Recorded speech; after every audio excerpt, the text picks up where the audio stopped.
సంపద సృష్టించాలి అన్న సంపద పంచాలి అన్న అది చంద్రబాబుకే సాధ్యమవుతుంది అన్నారు ఎమ్మెల్యే ఎంఎస్ రాజు. శ్రీ సత్యసాయి జిల్లా మడకసిరలో ఇంటింటికి వెళ్లి వృద్ధులకు వికలాంగులకు పింఛన్ నగదును ఎమ్మెల్యే అందజేశారు. రాష్ట్రంలో లోటు బడ్జెట్లో ఉందన్నారు. అయినా ఇచ్చిన మాట ప్రకారం పెన్షన్లు పెంచి 7,000 రూపాయలు స్వయంగా సీఎం లబ్ధిదారుల ఇంటికి వెళ్లి పంపిణీ చేయడం దేశ చరిత్రలోనే అపూర్వమైన ఘట్టమని తిప్పిస్వామి కొనియాడారు. చంద్రబాబు పేదల పక్షాన ఉండటానికి ఇదే నిదర్శనమని తెలిపారు.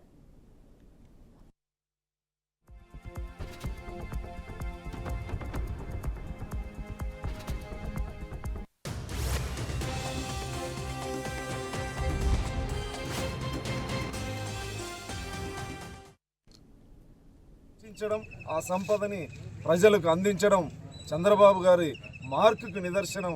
ఈరోజు లోటు బడ్జెట్లో ఉన్నప్పటికీ ఆర్థిక వ్యవస్థ అస్తవ్యస్తం అయినప్పటికీ ఇచ్చిన మాట కోసం చంద్రబాబు గారు ఈరోజు ఏదైతే అవ్వాతాతలకి మాట ఇచ్చారో ఆ మాట కట్టుబడి ఈరోజు పెన్షన్ కార్యక్రమాన్ని స్వయంగా దేశ చరిత్రలోనే ఒక రాష్ట్ర ముఖ్యమంత్రి లబ్ధిదారుల ఇంటికెళ్ళి పేదల ఇంటికెళ్ళి పెన్షన్ ఇవ్వడం అనేది చరిత్రలోనే ఇదొక అపూర్వమైనటువంటి ఘట్టం. లబ్ధిదారుల దగ్గరికి సాక్షాత్తు ముఖ్యమంత్రి వెళ్ళడం భారతదేశ చరిత్రలోనే ఇదే మొదటిసారి. అది చంద్రబాబు గారు పేదల పక్షాన ఉంటాడనడానికి ఇదొక నిదర్శనం.